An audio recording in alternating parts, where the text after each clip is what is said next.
At the turn of the decade, 1970, a new zoo had opened in Irvine, California. This 100-acre preserve promised the opportunity for guests and their families to drive through an active animal safari outback. Giraffes, lions, and a hippo were all visible to the guests from the safety of their own cars. The park was seemingly divided into 11 segments, including a boat ride, an amphitheater, a playground, a petting zoo, a restaurant, and of course, the drive-thru exhibit. The park was founded and bankrolled by Harry Schuster, a Lithuanian-born, South African-raised businessman that was involved in SEC investigations for money laundering and securities fraud with co-conspirator Jordan Belfort. But that's for another episode. It opened in June of 1970. With decent attendance and a modern design, the future looked promising for the new zoo. The Safari Drive acted as a lead lure to hook guests in, and the entertainment area to keep guests charmed while persuading them to buy merchandise. Reportedly, 1.2 million guests arrived in the park in 1971, a remarkable number for a new attraction in an already busy market. Staying relevant, however, needed to be a top priority, as its competition in the amusement park segment was Disneyland in Anaheim and Knott's Berry Farm in Buena Park, but growing pains would make a world of a difference. For starters, jailbreaks were not uncommon. Bubbles, a 2-ton hippo, had escaped the facility 3 times. She even had managed to escape the sights of rangers and a police helicopter. Unfortunately for Bubbles, though, her third attempt was her last, when she passed away while in custody on March 10, 1978. Poor welfare of the animals was not uncommon. Frazier the lion, a lion from a bankrupt Mexican circus, was also being held at the park. Frazier was described as old, toothless, and arthritic. However, he was known to be a park icon, and reportedly had 33 cubs in his old age. The park's heydays would come to a screeching halt at the turn of the 80s. On November 15th of 1982, a boy was grabbed and dragged by an escaped tiger during a stunt show. The tiger's trainer had rushed to the stage, acquiring a fire extinguisher and igniting it in the cat's face as a successful effort to get the animal to drop the child. Fortunately, the child survived after making a full recovery from serious injuries. An investigation found that the trainer was independently contracted and had no state permits for the animal while using an improper cage to contain it. Then, on July 25th of 1983, an escaped elephant who broke free from the park charged towards the freeway, killing a game warden who was responding to the incident while in motion. The elephant was eventually contained and returned to its habitat, with the Washington Post noting that this was the 3rd incident of the same year at the park. There are also unverified reports that monkeys would commonly tear automotive rubber off the cars and scratch the paint.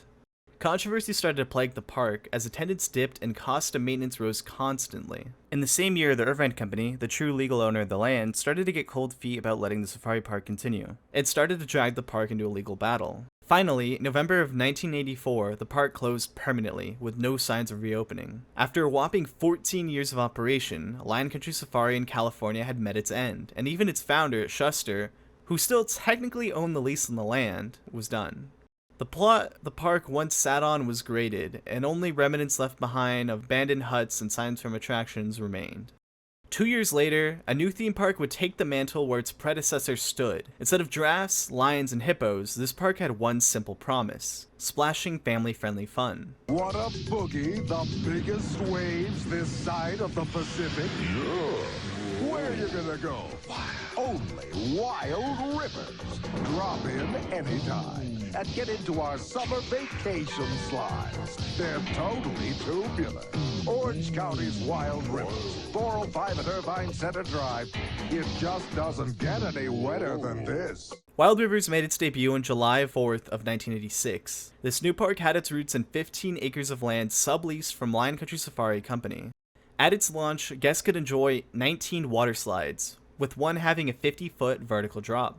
The plan for the park was to continuously add attractions, with a self-described new type of thrill water slide being in the works from the get-go. Wild Rivers cost $6 million to build, which is roughly $16 million today. It was bankrolled by a group of investors forming the Splash Group, a limited partnership on this new endeavor. During its inaugural season, the park reportedly netted more than 300,000 guests, which surpassed expectations, and had planned to reportedly close during the winter season to combat operation costs. The park quickly debuted its long-scale attractions known as Congo River Rapids, Rattlesnake, and Python. Wild Rivers grew to become a local destination favorite, as it allowed families and young adults alike to enjoy a water park that was closer than the beach. The park also gave parents a semblance of peace of mind, as it was staffed by a lifeguard and a security team. They even began hosting concerts and acted as a music venue occasionally at night to attract a young adult crowd.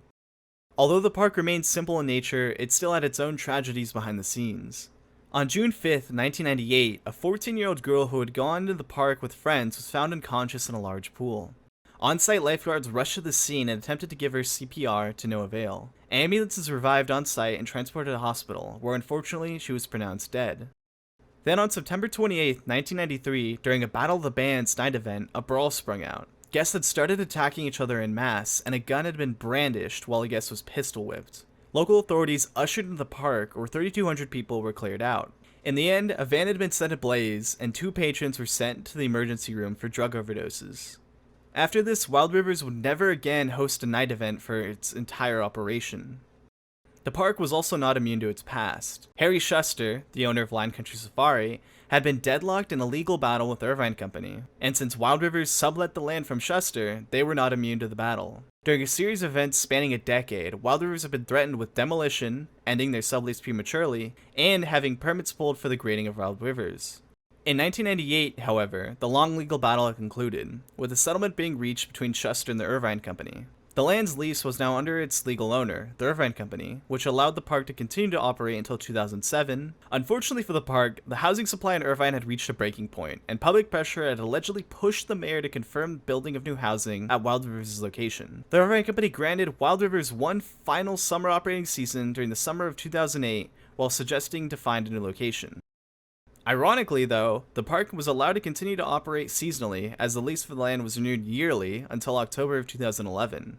By October 2nd, 2011, Wild Rivers had its last day open. The park, which was born in troubled waters and had the looming shadow of being demolished at any time, finally came to conclusion. The public was notably sad to see the local park fade away. However, few were upset at the prospect of over 1,700 new apartments. In 2012, the spark had been reignited. The Orange County Board of Supervisors had allegedly approved Wild Rivers to return, and even offered a 25-year lease for 17 acres of land, most of which was a part of the decommissioned El Toro Marine Corps base. Not only was this a saving grace as the company could relocate nearby, but also offered them a larger parcel for expansion, and expand indeed they did. The new Wild Rivers is planned to be 20% larger than its predecessor, and have more an open design than previously used. A budget was drawn up at a whopping $40 million, notably more than previous, and was stated to operate 110 days of the year. The only hurdle in the way now was with the apartment community construction. That is, they had to wait for 5 Point, a residential developer, to finalize its infrastructure for Wild Rivers to break ground. All eyes were set on a 2014 debut, but some remained skeptical. 6 years had passed, and it is unknown if this was due to infrastructure finalization or permitting from the city. However, on July 12, 2021, ground broke on the new site. 20 attractions had been planned for opening day, with some returning favorites. The rush was now on to have the theme park operational for the 2022 summer season. With all the legal hurdles and leases now finalized, it was only a matter of how quickly Wild Rivers could be built. Within months, most large-scale rides stood, stretching to the sky, even without any concrete path connecting them. Facilities could be seen being erected, but for now, only the large slides would be a testament to the park that would soon be. A July 10th debut had been announced, which later turned into a soft opening to demonstrate the park's functions. On July 10th, no problems were seemingly reported as everything functioned as expected. Things were looking good for the new park, with the only complaint being about the pavement getting hot in the beaming sun. Then on July 30th, 2022, Wild Rivers officially reopened. Crowds of all ages came to enjoy the park, with some reminiscing about memories from when they were children. There were rides of old, rides of new, with something from every demographic to enjoy. Its inaugural season had brought an unknown, but reportedly large number of guests to its doors once more, and the future looks bright for the new water park. This brings us to today. From a hybrid zoo park with lions running rampant, to a water park that had its locals love it maybe too much, to now, the return of the park that could, which became the park that did, Irvine has had a bizarre past when it comes to theme parks. Who knows what the future may bring?